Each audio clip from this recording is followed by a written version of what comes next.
Bismillahirrahmanirrahim. Assalamualaikum warahmatullahi wabarakatuh. Baiklah, pada hari yang ceria ini, saya memperkenalkan dulu diri saya. Nama saya Puteri Yasmin binti Khotib yang akan menyelesaikan tugasan 2 pembentangan kelestarian alam untuk kod subjek LASS 3013. Pensyarah yang mengajar saya Dr. Siti Halimah. Baiklah, bercerita tentang kelestarian alam yang dia meliputi segala aspek flora fauna diri kita sendiri sebagai makhluk, sumber di langit, sumber di darat, sumber di udara, sumber di langit, itu semua adalah alam. Kita sendiri pun adalah satu kejadian alam. Okey, baiklah. Hari ini saya akan membentangkan satu topik menarik, iaitu pencemaran bunyi. Di mana apa satu pencemaran bunyi juga merupakan satu pencemaran yang berpunca dari segala aspek. Contohnya dari kenderaan, dari manusia, berpunca dari manusia. Contohnya seperti jeritan, budak menangis pun merupakan satu pencemaran bunyi. Okey, baik, kita tengok konsep bunyi itu sendiri. Bunyi ni terhasil dari objek bergetar yang menghasilkan gelombang, dan gelombang ini dikenali sebagai gelombang bunyi. Pencemaran bunyi menurut Hamidi pada 2008 menyatakan bunyi bising yang keterlaluan berpunca dari aspek yang saya sebutkan tadi. Baiklah, saya ada 3 perkara untuk saya tekankan di sini, iaitu dari aspek pengetahuan, kesedaran dan juga tindakan. Dari segi pengetahuan, okey, apa yang saya ingin sampaikan pada hari ini adalah hal yang berlaku di kampung saya yang terletak di Besut, Terengganu, yang telah isu ini telah pun dapat perhatian dari pihak media. Okey, baik. Sebelum itu, kita perlu tahu bahawa menurut Stewart 2019 menyatakan bahawa bunyi bising ni merupakan satu perkara yang paling mengganggu kehidupan seharian penduduk berbanding pencemaran lain. Apabila pencemaran bunyi berlaku, otak kita tak boleh berfikir secara rasional, betul tak? Okey, baik. Apa yang saya ingin kongsikan hari ini adalah tentang kesedaran pencemaran bunyi. Pencemaran yang disebabkan oleh faktor manusia. Bila bunyi bising, bunyi kenderaan ni adalah disebabkan faktor manusia. Bukan dari faktor semula jadi. Kalau faktor semula jadi, pencemaran bunyi faktor semula jadi seperti bunyi guruh, benda yang kita tak boleh elak. Okey, baik. Kalau kita dapat lihat di sini, pada harian Metro yang baru-baru berlaku pada 15 hari bulan 1, 2021 pada tahun ini, menggemparkan tentang lelaki yang telah membina 11 bonggol di atas jalan. Bengang bunyi kereta yang lalu, lelaki ini sanggup menggunakan duit Aisina dia untuk membina 11 bonggol di jalan tepi rumah dia. Nampak tak rumah hijau dekat sebelah tu menunjukkan rumah dia. Dia membina sebelah bonggol tu menggunakan tar. Dia sanggup menghabiskan ataupun mengguna sebahagian dari duit Aisina dia, walaupun itu merupakan duit Aisina. Kita tahu satu keperluan yang kita akan guna untuk benda-benda penting sahaja. Jadi Muhammad Roslan Harun ni dia menggunakan RM1,800 kos untuk bina 11 bonggol atas jalan raya. Betul. Sebab dia kata apabila bunyi yang terlalu bising, ia menjejaskan dia punya pemikiran yang rasional. Jadi dalam akhbar Metro harian juga telah memuat naik bahawa dia telah mendapati bahawa dia membina bonggol dalam jarak yang tak sampai 40 meter itu menyusahkan penduduk untuk keluar masuk ke jalan utama. Okey, jadi kesan dari pencemaran bunyi. Kesan kepada kesihatan manusia.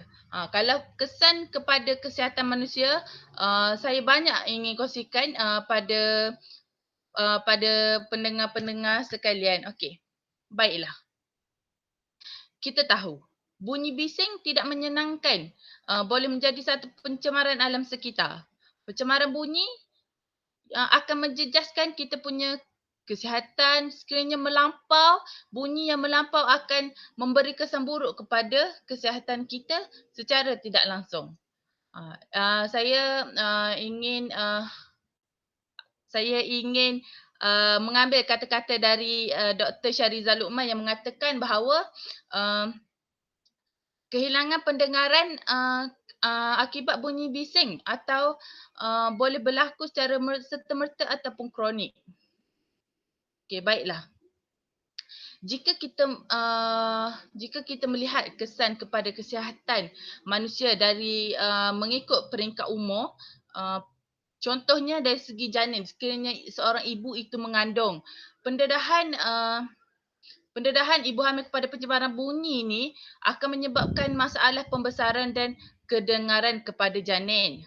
Sekiranya kepada bayi pula, pendedahan kepada bunyi bising, kepada bayi pramatang mempunyai organ pendengaran, sistem saraf yang kurang matang akan menyebabkan masalah pendengaran dan juga akan menimbulkan kesan-kesan buruk yang lain seperti gangguan tidur yang sangat penting untuk pembesaran seorang bayi. Kita tahu bayi memerlukan waktu tidur yang cukup seperti 8 jam. Sekiranya kita sendiri pun walaupun dah besar, kita memerlukan tidur yang cukup. Tidur yang 6 jam. Sekiranya bunyi bising yang mengganggu pun kita tak boleh nak tidur senang. Okey, kita lihat pula kajian yang dilakukan oleh murid-murid yang bersekolah. Lebih daripada 20 kajian yang menyatakan bahawa kesan buruk bunyi bising ini akan memberi impak kepada prestasi kanak-kanak tentang kesan pendengaran, gangguan tidur, perubahan hormon disebabkan tekanan. Boleh kita, apa yang berlaku pada saya sekarang? Itu adalah bunyi bising ya. Secara bunyi bising yang tidak disengajakan lah. Okay, baik. Jadi, saya ada pengalaman ketika berpraktikum di sekolah Sungai Way yang betul-betul berada di sebelah jalan utama, highway federal menuju ke Shah Alam. Jadi di kawasan sekolah saya itu terdapat satu kilang yang telah membuat satu pencemaran bunyi yang sememangnya kita sebagai guru di situ memang tak boleh nak elak.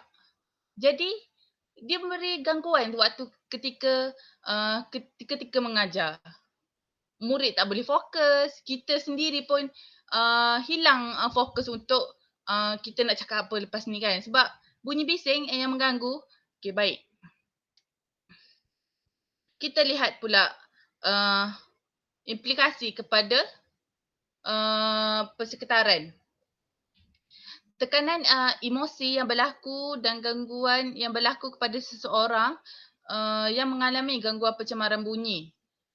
Bila kebisingan yang terlalu kuat yang menyebabkan seseorang itu gagal untuk berfikir secara baik. Ini menurut Syazwani pada tahun 2019. Okay, baik. Apa yang berlaku dalam kes dekat kampung saya tadi, di mana lelaki itu membina 11 bonggol yang duduk berhampiran sahaja dengan rumah saya, yang menyatakan bahawa dia membina bonggol tersebut sebab rasa geram dengan segelintir pemandu yang memandu laju di kawasan tidak kira masa.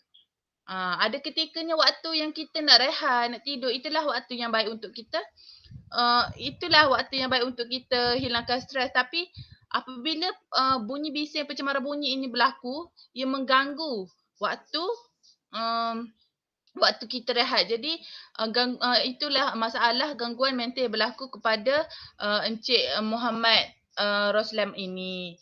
Jadi dia mengatakan bahawa dia hanya mahu berbina bonggol yang landai sahaja. Uh, tapi dia kata tai itu cepat mengeras, dia kata. Okey, baik.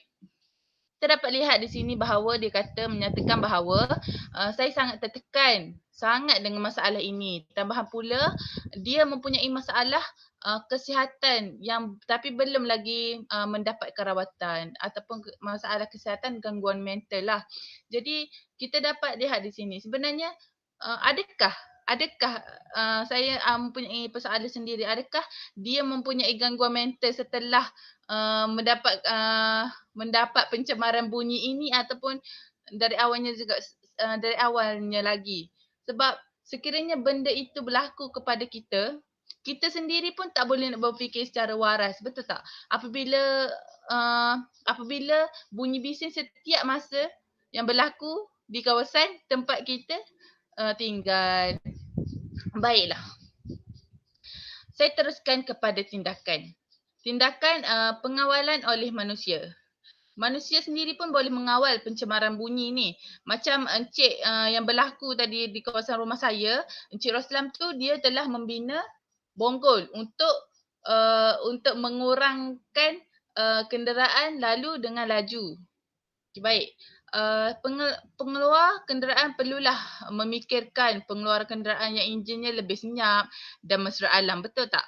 Sekarang ni kalau kereta hybrid memang kurang bunyi beban, tapi di kawasan Terengganu ini saya membuat pemerhatian dari kawasan rumah saya sangat-sangat ramai menggunakan motosikal yang mempunyai bunyi enjin yang melebihi dari apa yang perlu kita dengar, apa yang telinga kita sepatutnya dengar, bunyi terlalu bising. Sepatutnya masyarakat perlu memainkan peranan dengan cuba menghormati orang lain dalam aspek mengawal bunyi yang digunakan supaya tidak mengganggu orang lain. Baiklah, dari segi penguatkuasa undang-undang, kerajaan perlulah memainkan peranan dengan menguatkuasakan undang-undang terhadap sesiapa sahaja yang menyumbang ke arah pencemaran bunyi ini. Kita dapat lihat bahawa pencemaran bunyi ini amatlah kurang diberi perhatian. Biasanya orang akan berikan perhatian kepada pencemaran-pencemaran yang akan nampak pada bahagian mata, iaitu melihat. Namun kurang memberi kesedaran bahawa pencemaran bunyi ini akan memberi kesan kepada kita punya mental. Okey, kerajaan, cadangan kepada kerajaan mungkinlah perlu menetapkan syarat kepada kontraktor binaan supaya tidak melakukan aktiviti binaan pada waktu malam. Ini kerana pada waktu malam masyarakat memerlukan rehat yang secukupnya dan jika ada bunyi bising, masyarakat tidak dapat hidup nyenyak. Dan mungkin disebabkan itu juga masalah kesihatan mental, anxiety meningkat di Malaysia. Baiklah.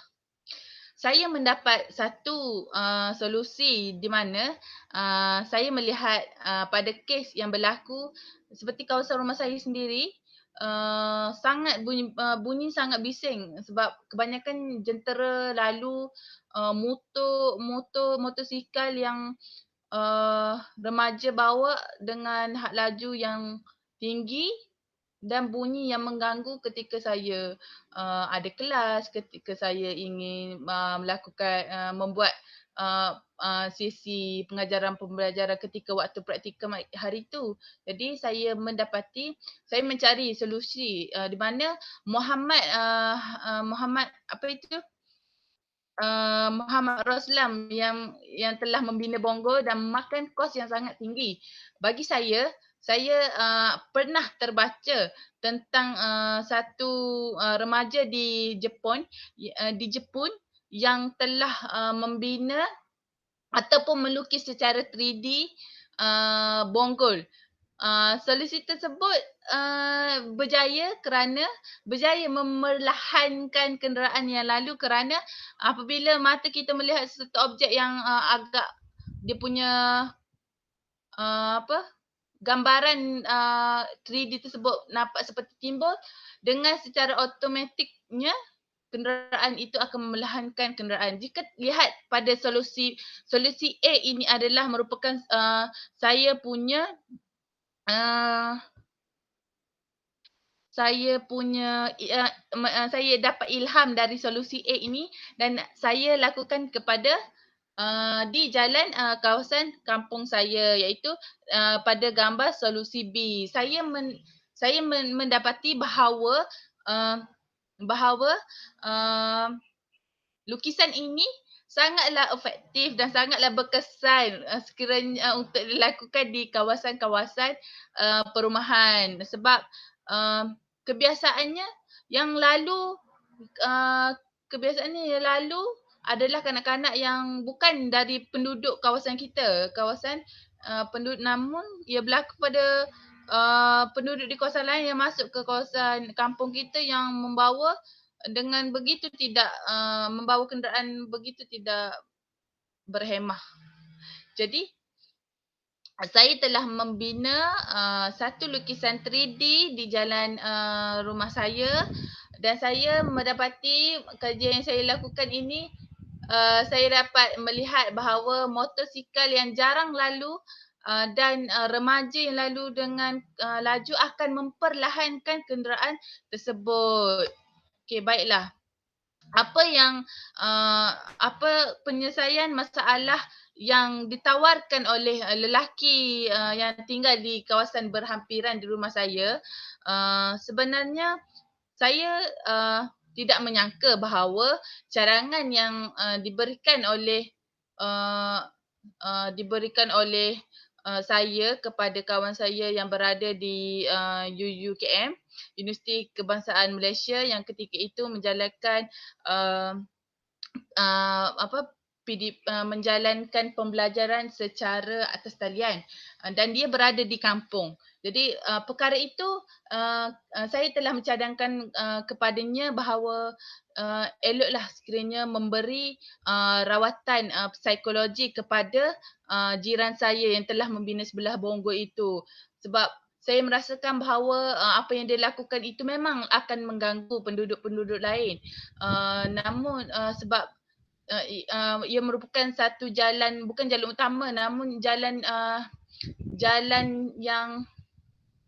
shortcut ataupun jalan yang mudah untuk ke sesuatu tempat. Jadi saya tak menyangka bahawa cadangan itu telah diterima dan diterima oleh kawan saya, dan kawan saya itu telah pun memberi cadangan tersebut kepada pihak bantuan psikologi di unit khidmat psikologi dan kaunseling di kampusnya. Jadi dia menelefon Muhammad Roslan dan mengaku bahawa dan Cik Muhammad Roslan sendiri memberi kerjasama yang baik kepadanya, yang menyatakan bahawa dia mempunyai masalah mental. Jadi apa yang kita boleh lakukan adalah menawarkan khidmat psikologi kepadanya. Lalu Nazirah, kawan saya, menyatakan bahawa beberapa sesi rawatan yang dilakukan secara atas talian sahaja bermula pada minggu ini sehingga 3 minggu akan datang, insya-Allah. Apa yang cadangan yang diberikan oleh saya dan juga rakan saya itu memberi kesan yang baik kepada Encik Roslan Harum yang mengalami masalah pendengaran yang berlaku di kampung saya sendiri. Baiklah, kita lihat dari segi kita sebagai bakal guru. sepatutnya memberi pendedahan awal kepada murid, di mana kita sentiasa kita sentiasa perlu mesra alam, di mana kita melihat dari semua aspek, adakah ia mengganggu flora, dari segi flora mengganggu fauna, mengganggu juga kita sebagai makhluk. Setiap apa perkara yang kita buat sekalipun, kita harus memikirkan adakah sesuatu yang kita lakukan itu mengganggu persekitaran ataupun makhluk alam ini ataupun tidak. Jadi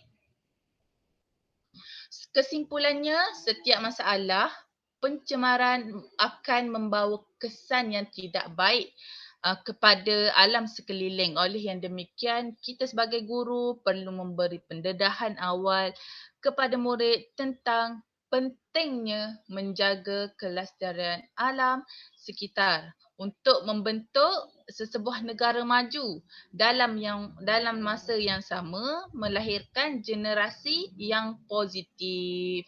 Okey, baiklah. Kita tahu bahawa tiada kompromi ataupun kita tak boleh janji dengan membentuk sesebuah negara maju ini akan menghapuskan pencemaran bunyi ini. Jadi itu sahaja perkongsian saya pada hari ini.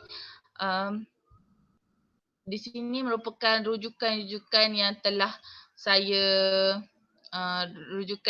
lampirkan, dan sekian, terima kasih kepada semua rakan dan juga pesyarah yang telah membantu memberi ilmu tentang kelestarian alam ini, di mana sebelum ini kita melihat kelestarian alam ini hanya berpunca dari perbuatan manusia yang melakukan pencemaran air, pencemaran udara. Sebenarnya kita perlu melihat bahawa kelestarian alam ini berlaku secara holistik ataupun menyeluruh. Baiklah, itu sahaja perkongsian saya. Assalamualaikum warahmatullahi wabarakatuh.